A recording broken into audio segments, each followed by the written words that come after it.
For those who are unfamiliar, this is Laura Ingraham on the right, Sean Hannity on the left. Now, apparently, I got a subscription to Fox Nation because I wanted to make fun of something on it.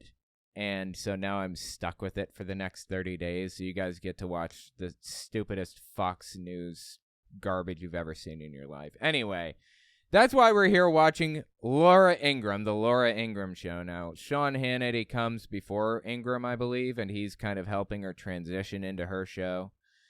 And this one is about Biden and the new normal or some other nonsense. So, oh, God, these people. Let's give this a listen, see what they have to say for themselves. And while we do, we're going to play a little Breath of the Wild, too. I'm just kind of going around grinding, so that's all. I will not spoil anything for you if you haven't played the game. All right, let's give this a listen. Dave, whether or not we're really friends. And I said, no, not at all. No, we don't like each other. We've known each other for 30 years. No, we just not at all. We just don't like each other at all. Although well, you did promise. I made the mistake. You have promised several things that you haven't delivered on. I think there was some type of event this summer for my children that you were supposed to come through, like fishing trip. I don't know. You promised something and you haven't done it. So this is the transition between shows. They're going from Hannity to Ingraham, and I guess that they feel that they have to have this awkward little back and forth between them where they want to, like, be friendly with each other or whatever. Like, I don't even know. It's just cringy and painful. So my kids keep asking, but you don't ever. If I promise, like, you can never break a promise to the kids. Don't worry about it. Yeah, don't worry about it. They're just children. Don't worry about it. We can break a promise to them because they're just children. That is literally what she just said. Don't worry about it. They're just children. Wow, dude. Let me tell you something about breaking a promise to a child. They don't forget that. They remember that for the rest of their life. You don't want to break a promise to a child. Trust me. Wrong decision. I made the mistake, and then I corrected myself, thankfully, because this is going to show up, and you'd be very mad. I said, she's like an older sister to me. And then I said, no. I said, she's like a sister to me. We've known each other for 30 years. I'm like, great, Laura's going to read that, and I'm dead. It's I'm over. so old that I don't care. Okay. Does she really call him by his last name? Hannity, I'm so old that I don't care. She calls him by his first name. No joke. Hannity. I'm sorry, last name. This is painful, dude. Okay, that's where I am. This back and forth is so fake and plastic and painful and stupid. I can't stand it. Now, but you're my brother, so I appreciate it, Sean. Thank you so much. Well, this is our... now she calls him by his first name. Okay, there we go. This is our last week of handoffs because you are abandoning me. I'm just going to hand off to you anyway, even though I'm going to Jesse. So I'm just going to say, I don't want to talk to you, Jesse. I'm going right to Sean. Okay, so I'm just skipping. There we go. I'm sure Jesse will love that. No. This is so cringy, dude. I'm just kidding. I love both of you. All right, thanks, Sean. I am Laura Ingraham. This is the Ingraham Angle from Washington. Okay, so I didn't really catch exactly what it was that she said, but it sounded like it was an insult, right? Let me tell you something about jokes. You can make any joke you want. I am so down.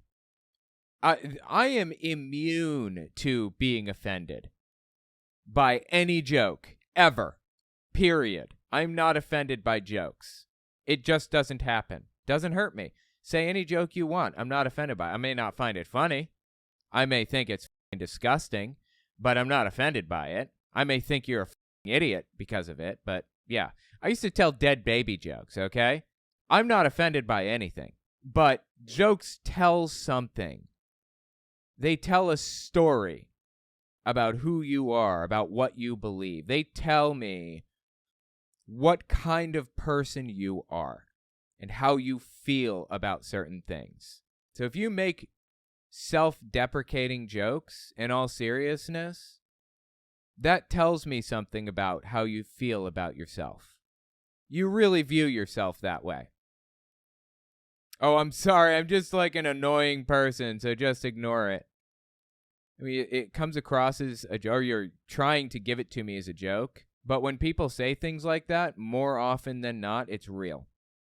They believe that they're an annoying person. more often than not, self-deprecating jokes aren't jokes. So I don't know what joke she just told about Sean Hannity, but whatever it was, I would put money on the idea that she really does feel that way.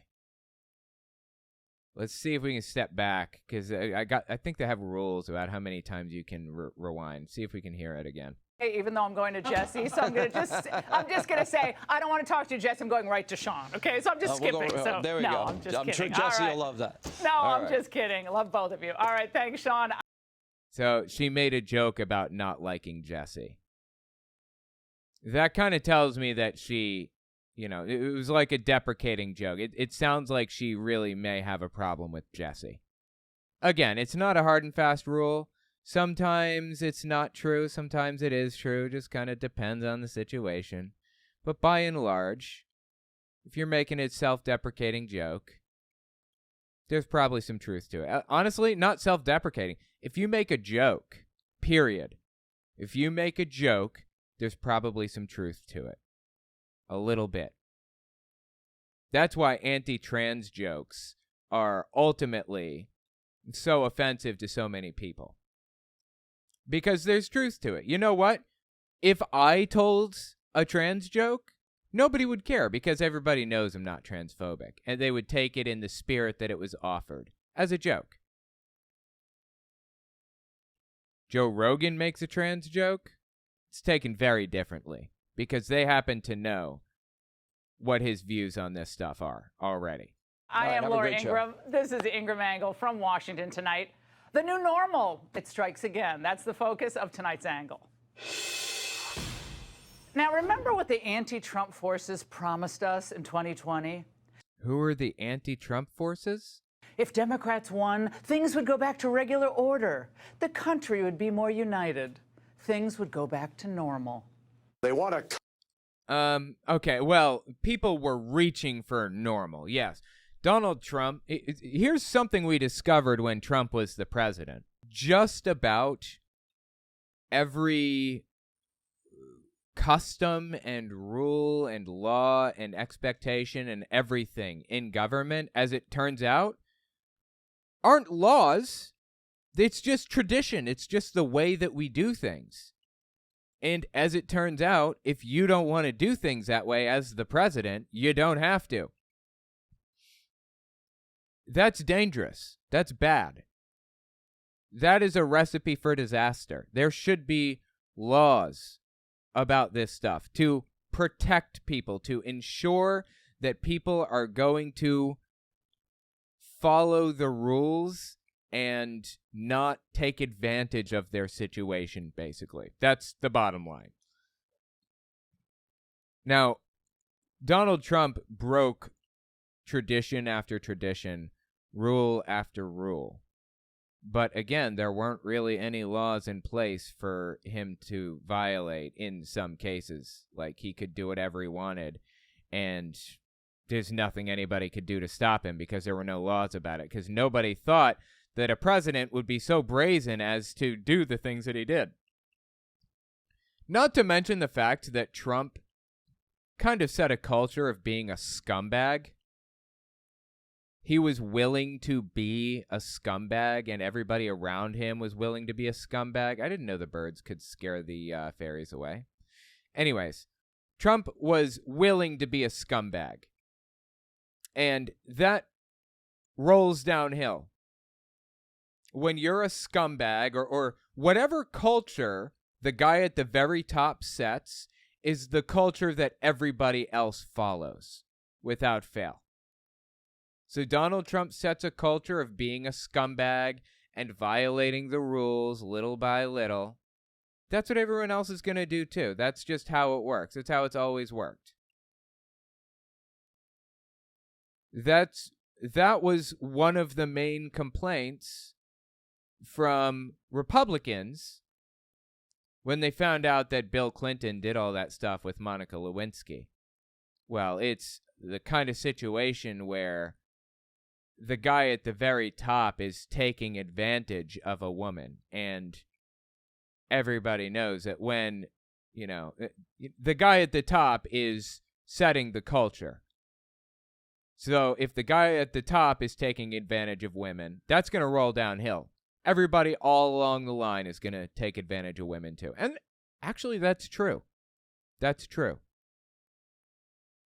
They were correct about that fact. So what do you think happened when Donald Trump came in and took advantage of women and made joke after joke and did all of the corrupt, crooked, disgusting stuff that he did? What do you think happened then? The problem that everybody had with Donald Trump really is the fact that he set a culture of being a scumbag, and everybody all the way down the line followed suit. So when Biden and the other, other members of the administration said, we want to bring things back to normal, what they meant was, we want to set a culture where the government runs as a nonpartisan entity.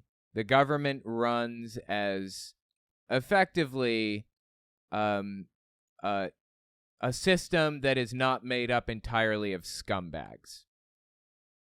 That's what it was really all about. But Laura Ingraham here is going to find some way to talk about, the new normal and how they never lived up to their promise of being normal or some other nonsense like that, right? Okay, let's see what she says here. Step back. Now, remember what the anti-Trump forces promised us in 2020? If Democrats won, things would go back to regular order. The country would be more united. Things would go back to normal.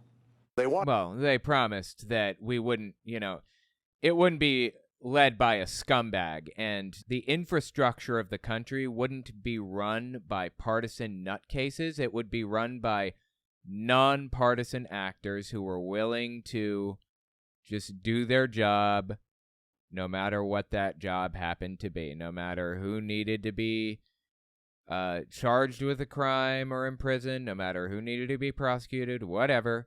Your political party or beliefs or affiliation is completely irrelevant. We're willing to do our job because that's what we do. Donald Trump set out to change that culture to one where it was highly politicized and largely succeeded. So, anyway. They want to calm things down. They want somebody who can work across the aisle. They're exhausted by Donald Trump's chaos and irresponsibility. But Americans want to get back to normal.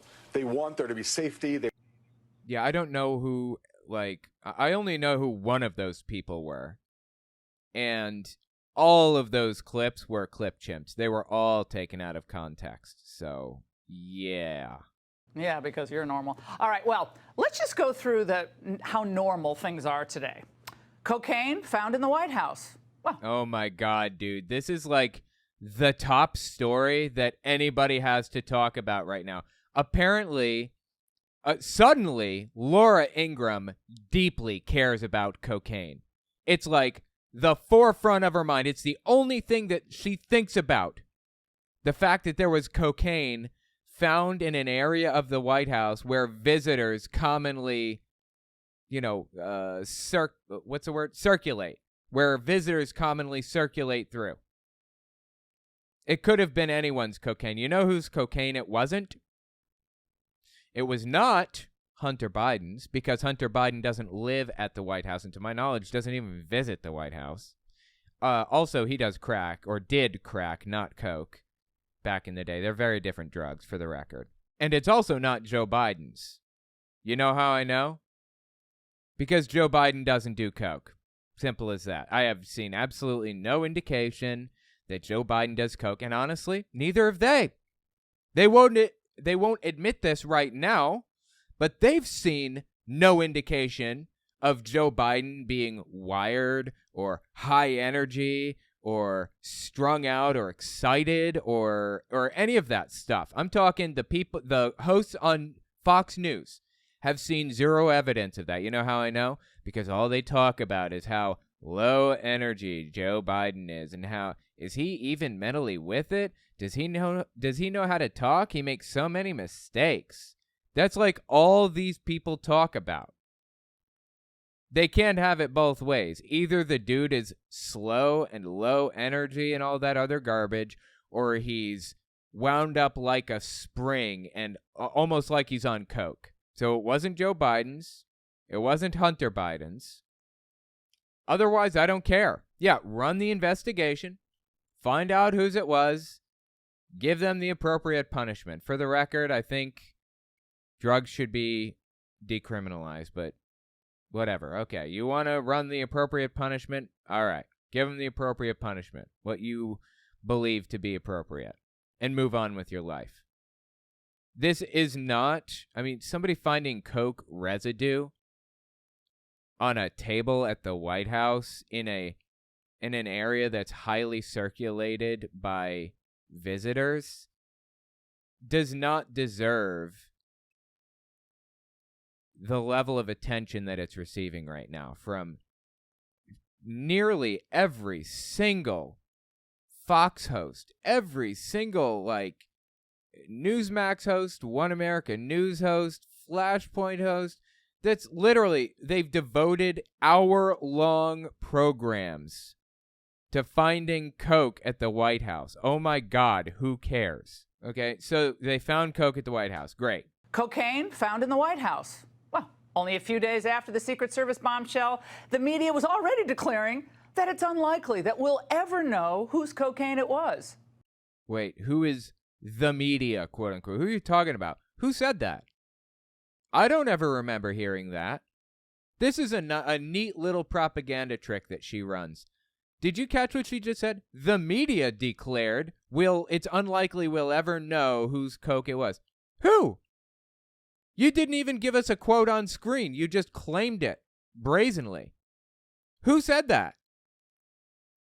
No, I'm sure we'll probably know whose coke it was. And you know what the answer will likely be? Probably Secret Service agents, who will then be promptly fired for having coke at the White House. And then we'll all move on with our lives. Simple as that. At least it wasn't heroin where they're going to run the risk of nodding off or something like that on the job. These people are not going to nod off on the job. All right, let's keep listening here. So she's going to complain about them finding coke. You know what? Out of curiosity, let's see how much time she devotes to this segment. What are we up to so far? This is her first story of the day, right? We're 2 minutes in, basically, and she spent a minute laughing with Sean Hannity like they're best friends. So we'll say we're a minute into this story so far. Go on. But if some old lady wearing a MAGA sweatshirt walks into the Capitol uninvited, we know that you're going to use every resource in the federal government to find her. Okay, so wow, she's defending the January 6th rioters. Okay, first of all, people are not allowed into the Capitol without proper clearance. She's playing off of the fact that her general audience is not fully aware of how locked down the Capitol building is. I would say it's the second most locked down place, second only to the White House. People don't just walk into the Capitol building. You have to be vetted. You have to be cleared. You have to have all kinds of background checks and permits and tour guides and all this other stuff to get into the Capitol building. And Donald Trump whipped a mob into a blood frenzy in preparation to have people stop an electoral count, to have people prevent a legal system of removing him from the presidency from taking place. Don't downplay this. They're not looking for grandmas. You know who they were really looking for? Who they ended up finding? The guy that came with zip tie handcuffs and was looking for Nancy Pelosi. They found that guy and were rightfully looking for him. You know who else they were looking for? The people who set up the noose to hang Mike Pence from when they got him out there. That's who they were looking for. The grandma wearing a MAGA shirt wandering through the Capitol, I don't know if they cared about her or not, but she wasn't supposed to be there either, for what it's worth. But okay, let's keep listening. So she's within just a couple of minutes defended January 6th, claimed that the Biden administration is worse than the Trump administration. It is not normal by any stretch of the imagination, apparently. And what was it? What was the other thing that she claimed? Oh, she claimed that there was cocaine at the White House and that apparently it belongs to Hunter Biden and Joe Biden and every Secret Service agent. They found a key of cocaine, basically. They found like $2,000 worth of coke sitting there, a gigantic wrapped in plastic thing, and it was cut open, and they caught Hunter Biden sticking his nose in it, just sticking his nose right in the entire key. That's what they discovered at the White House, according to Laura Ingraham, apparently. Okay, go on. Came to January 6th. These two gentlemen just showed up. I thought they were the building inspectors. I just felt violated by the FBI, and they asked me if I was there, and we want to show you this picture. Is this you? Wait, who the hell is this guy? Who are we listening to right now? I don't know what this is. And I was like, no, it's not me, and I wasn't there. See, what's interesting about this is that her audience knows exactly who that guy is. I don't, because I'm not in their echo chamber. She expects her audience to be involved in this whole echo chamber. She expects her audience to know exactly who that guy was. I don't know what he was talking about or who the hell he was. I have no idea what's going on right now, honestly. But okay. That was despicable. Also on their... Like, I don't even know it was despicable because I have no clue what she's talking about. Inspectors. I've just felt violated by the FBI, and they asked me if I was there, and we want to show you this picture. Is this you? And I was like, no, it's not me, and I wasn't there. That was despicable. Also... But yeah, again, I'm sorry. I have no idea what's happening. On their normal checklist, our Treasury Secretary literally bowing to a communist dictatorship. Nothing out of the ordinary there.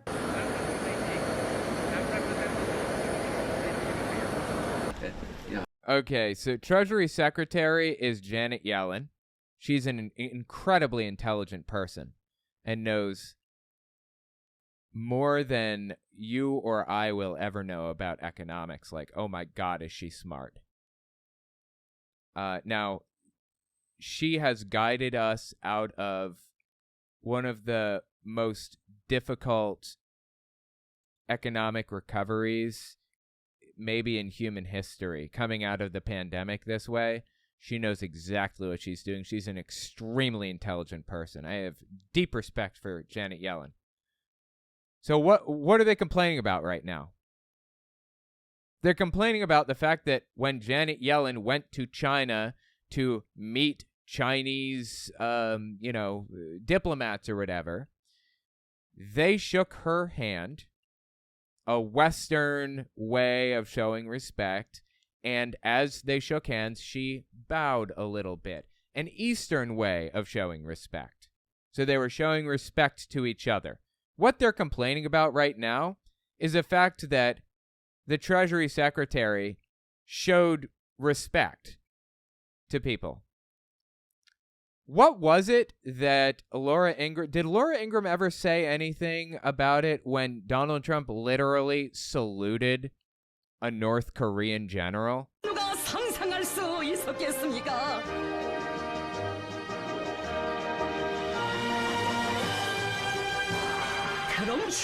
He literally saluted a North Korean general.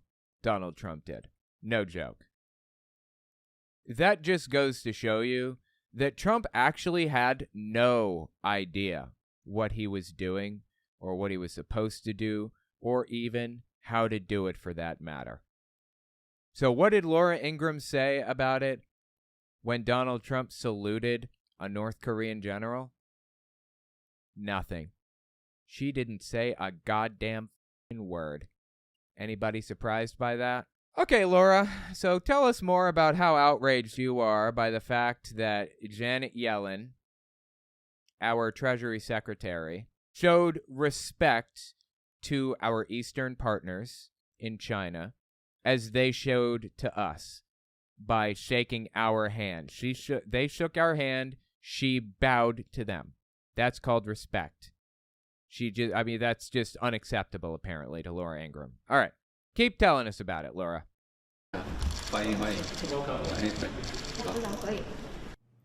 Now, is it just me? Doesn't she remind you of that old plastic bird in science experiments in elementary school? My parents. Is she making fun of people bowing? Okay, I live in New York City, in Manhattan, matter of fact. And I can tell you, without a shadow of a doubt, one of the strengths. You know why this city is so strong? You know why this city is so unique and special and incredible? Because of its diversity. That's why. I am not joking. Because of how diverse this city is. There are so many different nationalities, different languages spoken, different types of people here.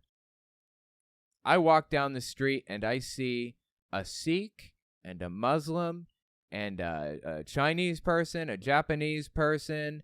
I see people from Vietnam and from, hell, everywhere. The Czech Republic, Finland, Switzerland. People from all different backgrounds in New York City.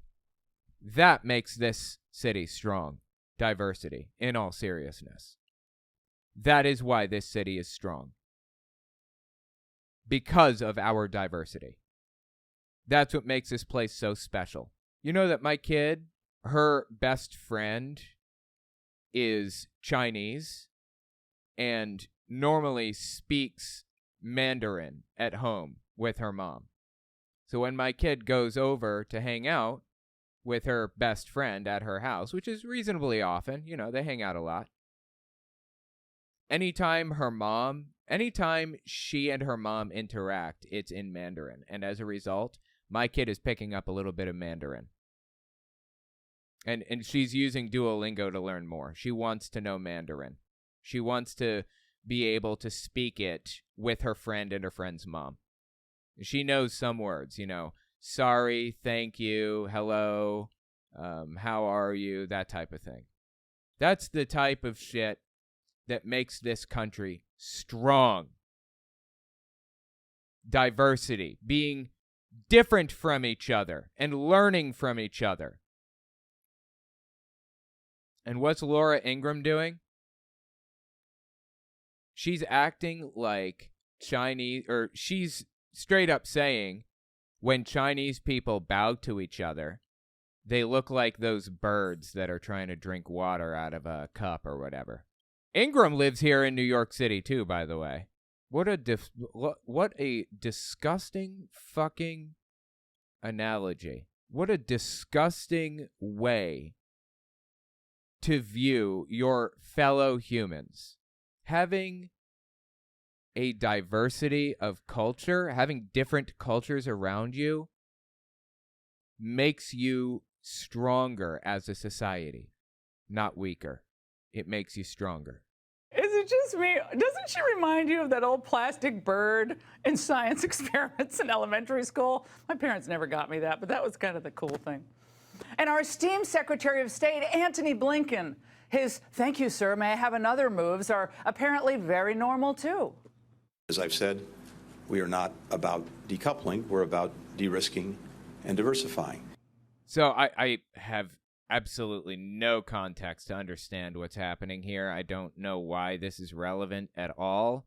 I feel like Laura Ingraham is just like in this echo chamber, deep as it gets, and expects everybody in her audience to understand what she's talking about. But I do happen to know that Antony Blinken, our, what is he again? I forget what Antony Blinken is. Let me look it up. Hang on. Right. So he's Secretary of State. So basically he deals heavily with any foreign issues, you know, foreign nationals, any problems that we have with foreign countries or whatever. He deals with all of it. And he's been doing his best to quell tensions between China and America. He's been trying to calm it down let it simmer, and work with China. And I think that's an intelligent thing to do. A good way to do it. I agree with his decision to quell tensions with China. That's a good idea. But again, you know, we're in this bizarre echo chamber that I can't even guess what she's talking about right now, or why she quoted this line from Blinken, or what it even means. Esteemed Secretary of State Antony Blinken, his "thank you, sir, may I have another" moves are apparently very normal, too. As I've said, we are not about decoupling. We're about de-risking and diversifying. I don't know what that means. How does that relate to anything? Am I missing something? Laura Ingraham is just so deep in her own head. She can't see straight. Like, I don't get it. Like, what are you trying to say right now? You know what? Let me show you a video that should give you a little clarity on Laura Ingraham and why she is the way she is. Why she's such a weird, confusing, bizarre person, nonsensical person. Laura Ingraham had a guest on to talk to her, and you know what? I'll just let this video speak for itself. Watch what Laura Ingraham says and does with this guest here. This was, when was this? I think this is November 16th, 2021, somewhere around late 2021. Give this a listen. To the politics and all those woke storylines in so many shows today. You know, I was watching an episode of You where measles came up. Wait. When did I mention measles? I don't know. It was on You. What was on me? What are you talking about? Is Raymond even here? For the record, You is a TV show on Netflix. What I'm saying? If you haven't already caught that. I never had the measles. Was on You. We never did a measles and vaccine episode. Is this a joke? I know. I don't even know what you're talking about. It was on You. It was on You. I've never had measles. What are you talking about? This is stupid. It was an episode of a show, Laura. What's it called? You. What is he talking about? It's called You. I've never done a show on measles. I just completely give up. We gotta get out. It's a show I give up. called You on Netflix. There's a show called Laura Ingraham on Netflix. What are you talking Never mind. about? I'm moving on to Adele. I can't explain this to you. The pop singer had an open. That should tell you something about Laura Ingraham and the number of screws that are kind of knocking around up there, right? That should tell you something about who she is and, God, how do I say this nicely? This should tell you something about just how intelligent she is. I'm just going to say it. That should tell you how she processes information. Not very well. How did she get this slot on Fox News? I'll tell you how. She listened to what other people were saying about Democrats, and she repeated it without question. Oh, you hate Democrats? Okay. I hate Democrats too. I'll say whatever it takes to convince you that I also hate Democrats. In fact, I'll say whatever it takes to convince you that I hate Democrats more than you hate Democrats. That's how she moved up the corporate ladder. Hopefully. I mean, I'm giving her some credit here and assuming that it was propagandistic and it wasn't some other way. Fox News strikes me as the type of place that would give women a second option for how to move up a corporate ladder, but I don't know. Who knows? Laura Ingraham strikes me as the type of person that only got to where she is because she was willing to repeat whatever propaganda she was asked to repeat. Whatever it was people told her to say, she said it. No questions asked. But honestly, she seems like one of the stupidest people alive. And that's not an insult. I'm not trying to insult Laura Ingraham here. Honestly. I'm giving an honest analysis of Laura Ingram's level of intelligence. She seems like she's dumb as dog shit, truthfully. You know what I'm going to say? Owen. Ingraham, not a matter of intelligence. Yes, a matter of sociopathy. If you MRI her for empathy, you'd see darkness. That's a fair point. I've wondered that too. Is what she's doing, does she know what she's doing? Does she know that she is lying to everybody? Makes you wonder. As I've said, we are not about decoupling. We're about de-risking and diversifying. And then the real power. She said, like it was some kind of win. I don't know what that means or why she said, like that or anything. Weird. Or behind the puppet, the non-Senate confirmed John Kerry. It is totally normal that he would have the most influence of anyone in the administration.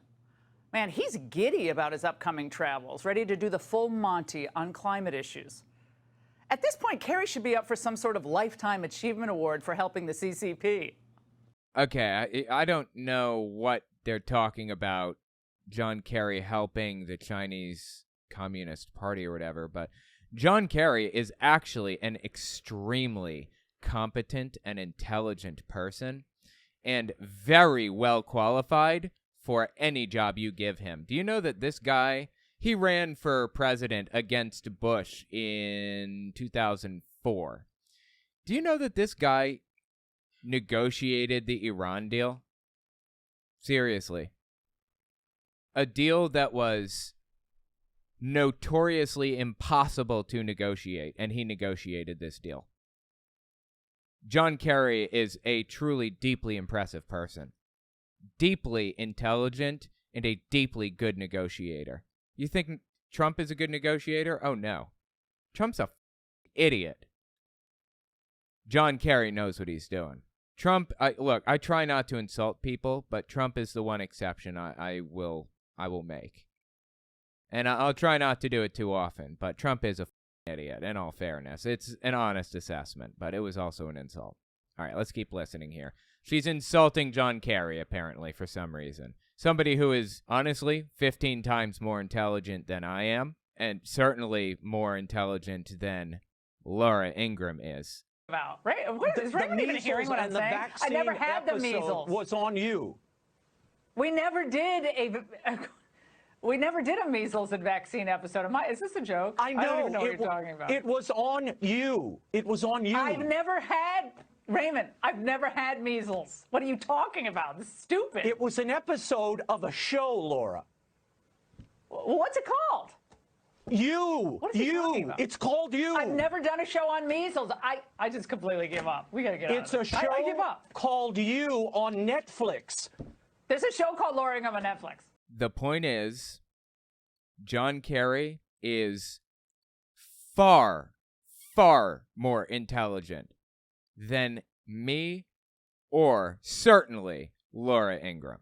Man, he's giddy about his upcoming travels, ready to do the full Monty on climate issues. At this point, Okay, I don't know how she would know his,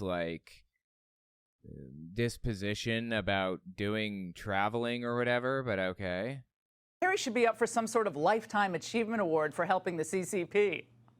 It is imperative that China and the United States find a way to cooperate with respect to the climate crisis. By cooperating, Well, that's true. we can accelerate the transition. We can reduce the emissions. Well, all of that's true. I'm not sure what she's getting at here. Is she's saying that working on the climate crisis is helping China? That any time that we try to create an independent power grid with solar or wind power so that we don't have to rely on Russia or China or any other nation to get our oil, is she saying that anytime we do that, we're actually helping China? What? Does she have any clue how any of this works? Or is she really as stupid as it comes across?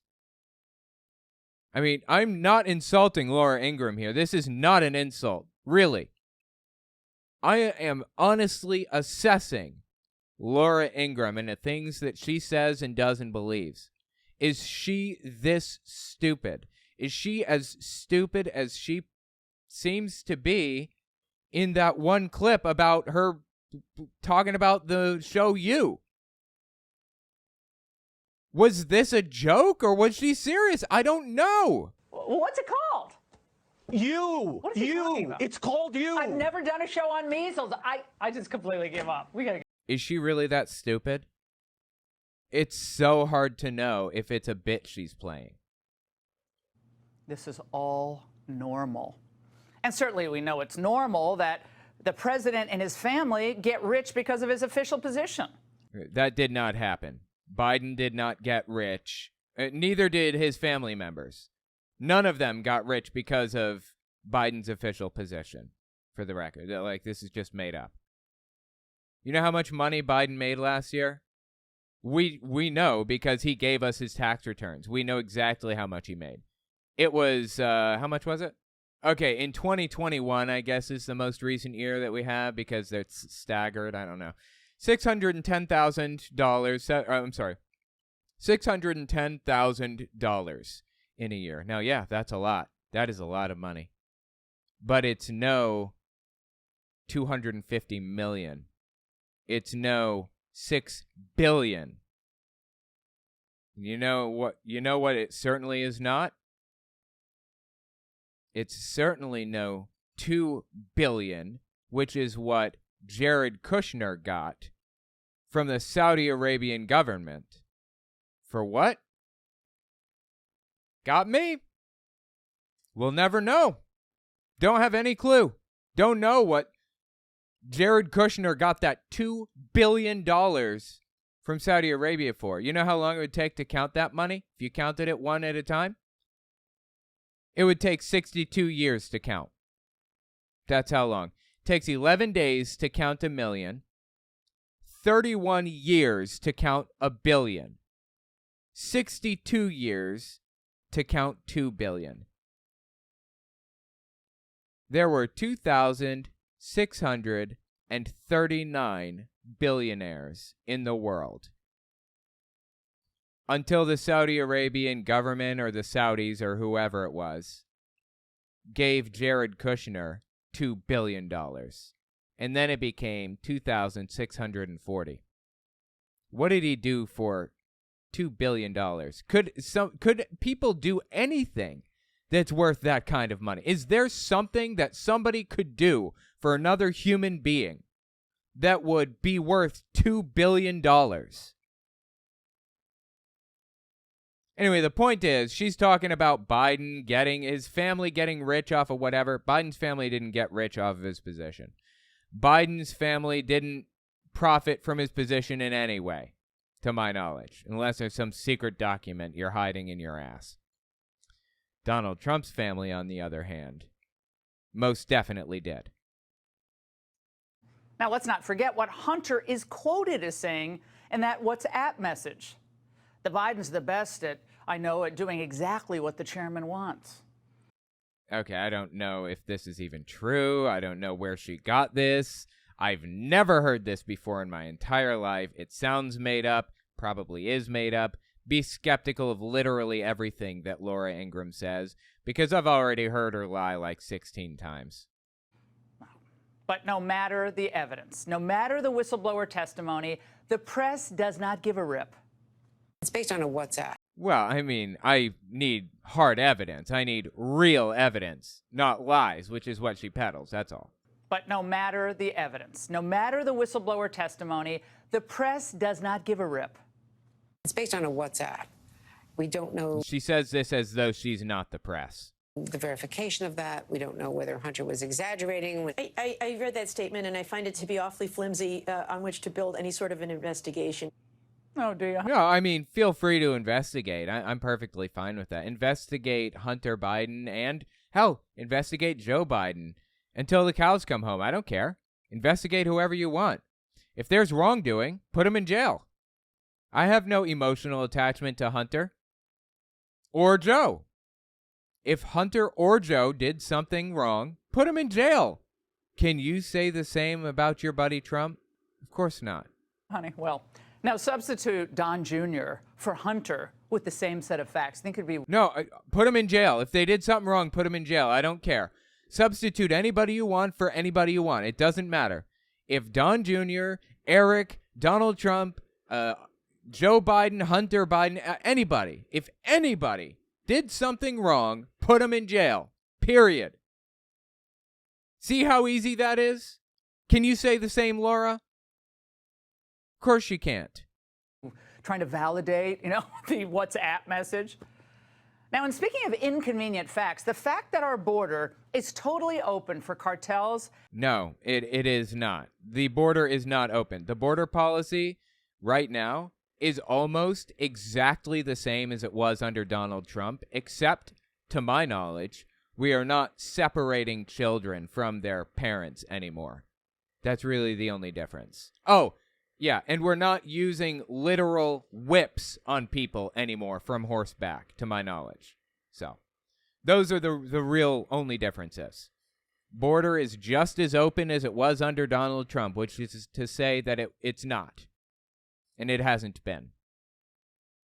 But her audience isn't going to accept that. Of course, her audience wants to believe everything that she says. So they're going to believe that there's, this secret cabal out there that wants the border open, and they're succeeding right now. Now, substitute Don Jr. for Hunter with the same set of facts. I think it'd be trying to validate, Zelda Hugla says, allegedly, the whole thing was a bit. Laura Ingraham and the you thing and the guy saying you. This right here, this is supposed to be a bit, allegedly. On you.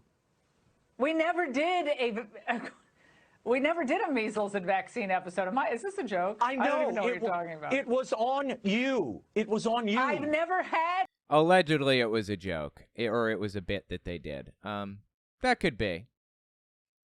And maybe it's not.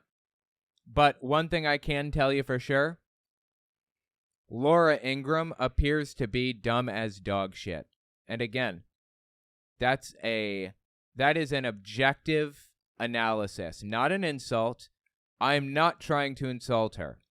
I'm trying to tell you that she's dumb as dog shit. Now, and speaking of inconvenient facts, the fact that our border is totally open for cartels and human traffickers to not open exploit, well, the Biden coalition wants you to think it's A-okay. No, the Biden coalition, whatever the hell that is trying to communicate to people that it's not open. It's no more open now than it was under Donald Trump. What's the definition of secure border to you? It is, in the context in which we are working, it is maximizing the resources that we have available to us to deliver the most effective results. Okay, I have no idea what that meant. I don't know why she even put that clip in there or how it relates to anything at all. It meant nothing to me, but okay. Well, you know what? Let me just try to step back and understand what this dude was saying. What's the definition of secure border to you? So these people are apparently part of the Biden coalition? Just some host on MSNBC? And who is this guy? I have no clue who this dude is. Is he part of the Biden administration? Is he some defense secretary? I don't know. I don't know who this is. It is, in the context in which we are working, it is maximizing the resources that we have available to us to deliver the most effective results. Okay, I don't know what that meant. I feel like what happened was Laura Ingraham completely pulled that clip out of context intentionally to make it sound like it made no sense at all. That's what it seems like to me, honestly. Because that answer made no sense at all. I mean, if we had heard the entire conversation, I'm sure it would have made a lot more sense. And why are they showing us these pictures now? Hang on, 509. Let me just step back a little bit. To us to deliver the most effective results.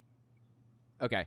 And so when it zips back to Laura Ingraham after he says that, which is a completely nonsensical thing to say, it's a picture of a sign that says protect trans kids. This is one of the most confusing shows that I think I have ever seen in my entire life.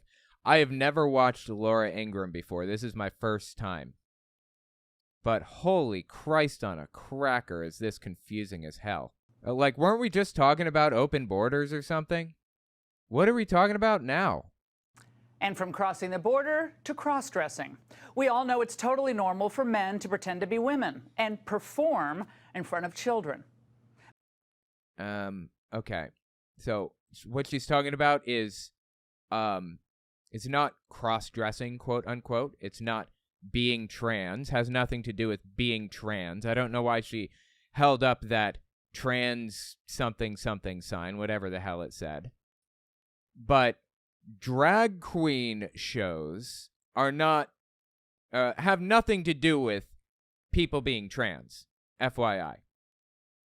People have been dressing as the opposite gender and performing in front of, a crowd of people since the dawn of time, since forever. But apparently Laura Ingraham suddenly, at this moment in history, now she has a problem with it. It happened all through the 70s, 80s, and 90s, and the 2000s and 2010s. And now, at this moment, Laura Ingraham has a problem with it. Okay? Meanwhile, the Biden administration wants America to think it's normal to turn our military into a hostile work environment for any Christian, Muslim, or Jewish person who believes in traditional teachings on sexuality. I have no idea what that means. What the hell does she mean by this? Dude, it's like she's moving from nonsensical talking point to nonsensical talking point that is intended specifically to simply outrage people, like over and over and over again. Nothing that she's saying makes any sense at all.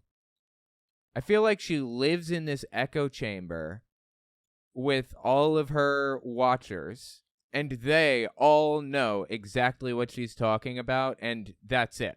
Like, that's the only thing that they pay attention to is the batshit crazy things that she says, or the I guess the batshit crazy beliefs that she espouses. This is insane. Meanwhile, the Biden administration wants America to think it's normal to turn our military into a hostile work environment for any Christian, Muslim, or Jewish person who believes in traditional teachings on sex. Okay, I understand now what she's saying. Like, I step forward, I step back, and now I understand what she's saying. So what she just said is the Biden administration is turning the military into a hostile work environment for Christians. And how is the Biden administration turning the military into a hostile work environment for Christians? By allowing trans people into the military. Seriously. That's what she's saying. If trans people are allowed to simply exist, simply be around you, it's a hostile work environment. That is psychotic. I am sorry. What is wrong with you, Laura? What happened to the idea that we live in a free country and we are free to live the lives that we want to live and do what we want to do, and your right to swing your fist ends at the tip of my nose? What happened to all of that? You know, those used to be values the Republican Party stood for. At one time. No longer. What happened? You know what happened? They stopped caring. They stopped caring about that. The mask came off, and they revealed their real interest, their real goal. Oppressing people they don't like. That's what it's really all about. That's what it's always been about for these people. Since day one. Disgusting. Laura Ingraham is just a disgusting person. The way that she does things, the way she says things, the way she frames it, the talking points that she uses, the nonsensical ones most of the time. Everything that she says, you can be sure, is a shot at somebody to hurt them because she wants to, just because she likes hurting people, seemingly. So she says, the Biden administration turned the military into a hostile work environment by allowing trans people in. Listen to this here. Form in front of children. Meanwhile, the Biden administration wants America to think it's normal to turn our military into a hostile work environment for any Christian, Muslim, or Jewish person who believes in traditional teachings on sexuality. The open inclusion of Americans like me, combat-ready transgender volunteers, enhances our readiness, promotes innovation, and fosters a culture of respect and understanding that makes the armed forces better. Yeah, that's absolutely true. 100%. Diversity makes any system stronger. That is true. That is a factual statement. We can look at the science. We can look at the studies to figure out if this is true or not. And you know what? I go with the science. No matter what, I go with the science every time. And the science says diversity makes systems stronger, whether you like that or not. Now, as far as what Laura Ingraham said, she said it's a hostile work environment for anybody who accepts the teachings that traditional, what was something about, we just step back a little, listen again. While the Biden administration wants America to think it's normal to turn our military into a hostile work environment for any Christian, Muslim, or Jewish person who believes in traditional teachings on. Right. So anybody who believes in traditional teachings on sexual whatever, right? That's what she said. Now, I don't care what your beliefs on teachings are. If you have a belief on a teaching, you can teach your kid that if you choose. Because this is a free country. We're not talking about teachings here. We're talking about the way that people live their lives, what they do with their lives. We're talking about freedom, the thing the military is purportedly fighting for. That's what we're talking about. And Laura Ingraham is pretending that Christians are being persecuted because trans people exist. Because they exist. How whacked out is this shit? Really? Promotes innovation and fosters a culture of respect and understanding that makes the armed forces better. Nothing personal, but most Americans, of course, including most new immigrants, disagree. Okay, I don't care if you disagree or not. You're incorrect if you disagree. We're talking about factual scientific statements here. We're not talking about feelings or what you believe or whatever other nonsense. Factually, diversity makes a system stronger, whether you like it or not, Laura. And to be perfectly frank with you, or to be perfectly Owen, as I usually am, it's kind of weird that you seem to, hate the fact that diversity makes systems stronger. That's really, really strange to me. It seems like you would look at the data, which shows that diversity makes systems stronger, and you would say, okay, you know what? Let's try to make the system stronger then by increasing diversity. It seems like that's what you do. You want to make the military stronger? Increase diversity.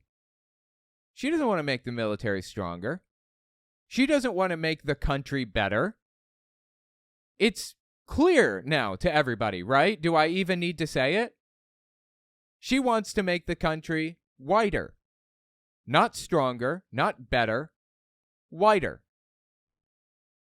And more Christian. Now, I wonder how much that day-long pride extravaganza cost the White House and who paid for it. Well, not the Bidens, but relax. It's all... Okay, again, she's referring to something that is within her echo chamber. I have no idea what she's talking about.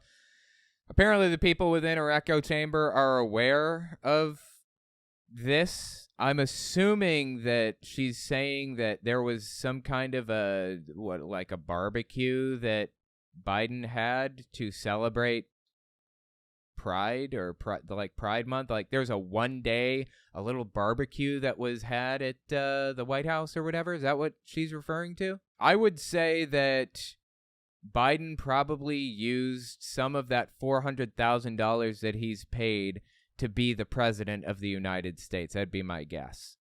But she wants you to feel like you paid for it, even though everybody pays taxes and everybody has something that they don't like their taxes going to. You know, I don't like the fact that my taxes are probably going into a drone pilot's pocket. They're probably going toward somebody who is sitting in a room right now with an Xbox controller, flying a drone overhead, over top of some 16-year-old kid, and launching a missile and killing them from 1,000 miles away. I'm not a fan of that fact that my money just paid him to do that. But we live in a society, so we're all going to have to pay those taxes the same as everybody else. That's just what it is. Welcome to society. Laura Ingraham seems to jump from thing to thing to thing, confusingly, bizarrely. Makes absolutely no sense to me. Like, I'm trying my hardest to understand what she's talking about, but dude, it's like you have to exist within the echo chamber, or it makes no sense. Lucky for me, I pay pretty close attention to the things happening in this weird little echo chamber they got going on. So I can pick up on most things that she's talking about. But my God, dude, try to explain yourself even a little bit. I would appreciate that very much. Please. Just explain yourself a little bit so that anybody that's outside the echo chamber can understand too. Like, holy shit, man, this is crazy. Anyway, let me know what you think about her in the comments. I think she is a confusing train wreck of a human being. And the things that I do understand that she says are about as depraved as it gets. Disgusting. Some of the stuff that she said, for real. How did she live with herself saying some of that shit? She lives in New York. She sees the same level of diversity that I see. She sees the same Sikh and Muslim and Chinese person, Japanese person, Vietnamese person, Swedish person. She sees these same people, the same ones that I see walking down the street every day. And she has the balls to say some of this stuff about them. That's about as depraved as it gets. Let me know what you think in the comments. I think she's awful.